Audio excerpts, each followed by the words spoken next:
আমরা সকলেই আমাদের সন্তানকে নিয়ে যথেষ্ট চিন্তিত।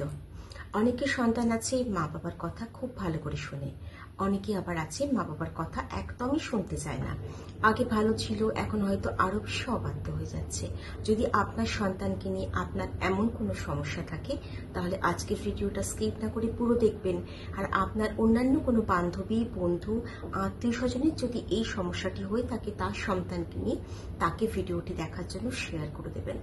আজকে বলবো আপনার অবাধ্য সন্তান কিংবা আগে বাধ্য ছিল এখন অবাধ্য, প্রথম থেকেই বড় হওয়া থেকে অবাধ্য সঙ্গে পড়ে গিয়েছে, এই সন্তানকে আপনি কি করে আপনার নিজের কন্ট্রোলের মধ্যে আনবেন বা তাকে সঠিক পথে আনবেন। কিংবা এটা হতে পারে সে পড়াশোনায় একদম মন দিচ্ছে না, তখনই বা কি করবেন। প্রথমত যে টেবিলে সে পড়তে বসে সেই টেবিলের কভারটা, টেবিলটা যেটা পড়ছে সেই কভারটা সবুজ দেবেন।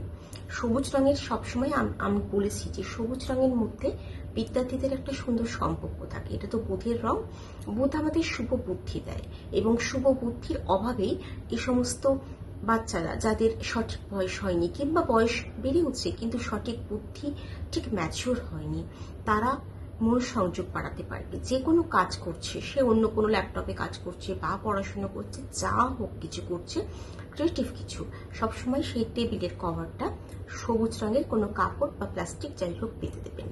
দ্বিতীয়ত, যাদের বারবার লেখায় ভুল হয়, স্পেলিং মিস্টেক হয়, লেখার মধ্যে সিলি মিস্টেকস হয়, তারা সবসময় সবুজ রঙের পেন, এর আগেও বলেছি আজকেও বলছি, ব্যবহার করতে দেবেন সেই সন্তানদের। এবার বলি, যে সন্তানরা একদমই আপনাদের কথা শুনছে না, বিপদগামী হয়ে যাচ্ছে, আপনি নিজের চোখের সামনে দেখে সহ্য করতে পারছেন না, চ্যানেলটা প্লিজ সাবস্ক্রাইব করবেন, সঙ্গে থাকবেন, অপরদের সঙ্গে শেয়ার করে দেবেন। তার জন্য কি করবেন, সামনে যে আগামী পূর্ণিমা আছে সেই পূর্ণিমাতে একটা কাঁচের নতুন বয়ম বা বটল কিনে আনবেন। কাঁচের বয়ম আনলেই ভালো হয় বা বটল, তার মধ্যে জল, পরিষ্কার যে জল আমরা খাই সেই জল পুরোটা ভর্তি করবেন। আর একটা মুক্তো, সেই মুক্তো যে কোনো একটা বিশাল দামির দরকার নেই, কোনো গোলস্মিথের কাছে গিয়ে বা দোকানে গিয়ে মোটামুটি কম রেঞ্জের একটা মুক্তো হলেও হবে, সেটাকে নিয়ে আনবেন। সাদা রকমের মুক্তোর রংটা নেবেন দেখে, একটু পিঙ্কিস, ইয়ালিস, অনেক রকমের মুক্ত হয়, বিভিন্ন ক্যাটাগরির মুক্ত হয়, আপনাদের দরকার নেই, সাদা কম দামের উপর মুক্ত নিলেও হবে, সেটা ওই বোতলের মধ্যে বা বয়মের মধ্যে দিয়ে দেবেন। জলটা দিলে তাহলে পূর্ণিমার দিন করছেন, এটা আপনার বটলটাকে মুখটা আটকে আপনার ছেলে বা মেয়ে যেখানে পড়তে বসে বা কাজ করে বা যেই ডেস্কে সে অন্য কাজ করে বা যে ঘরে থাকে সেখানে রেখে দেবেন, জাস্ট রেখে দেবেন, কিংবা আপনারা একটা ঘরেই থাকেন সেই ঘরে রেখে দেবেন।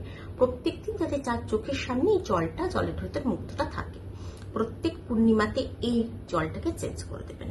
চেঞ্জ করবেন, আবার নতুন জল দিয়ে সেই জলের মধ্যে মুক্তটা দিয়ে দেবেন। এটা করে দেখুন, আপনাদের সন্তানরা আপনাদের অনেক বাধ্য হবে। আর একটা জিনিস আছে, গোপন ভাবে করতে হবে সেটা, এগুলো তো আপনার সন্তানের চোখের সামনে করছেন, এবার কিছু ব্যাপার গোপনীয়তা অবলম্বন করতে হবে যেগুলো আপনার সন্তানকে বললে চলবে না, বা সে সামনে দেখলে হয়তো রেগে যাবে, ব্যাপারটা একটা অদ্ভুত ব্যাপারে চলে গেছে বা একটা কন্ট্রোলের বাইরে, সীমার ওপর দিয়ে বইছে জলটা। তখন কি করবেন, লাল কোনো কাপড়ের মধ্যে হলুদ, সর্ষে আর 4টে তার মধ্যে লবঙ্গ নেবেন, করে একটা করে পুটলি বানিয়ে আপনি যে বিছানায় শোন, যদি আপনার সন্তান সেই বিছানায় আপনার সঙ্গে শোয় বেটার, কিংবা আপনি একা শোন, সন্তানের নয় আপনার বিছানার 4টে কোনায় 4টে পুটলি গদির তলায় রেখে দিন। তারপরে আপনি এটার মধ্যে শুন, যেদিন থেকে রাখলেন, ধরুন কোনো শনি, বুধ, মঙ্গলবার থেকে রাখলেন, তো সেটাকে 21 দিন মতো পুরোপুরি কন্টিনিউ করবেন। আপনার সন্তান আপনার সঙ্গে শুলে তো কোনো সমস্যাই নেই, যদিও বারবার বলছি না শোন, আপনি শুন সেই বিছানাতে, সেখানেও রাখবেন। দেখবেন আস্তে আস্তে আপনার সন্তান আপনার কথা শুনবে এবং আপনার কথা যখনই শুনবে তখনই তার মাথায় শুভবুদ্ধি আসবে, আপনি তাকে কন্ট্রোল করতে পারবেন এবং তার পথ আপনি তাকে দেখাতে পারবেন।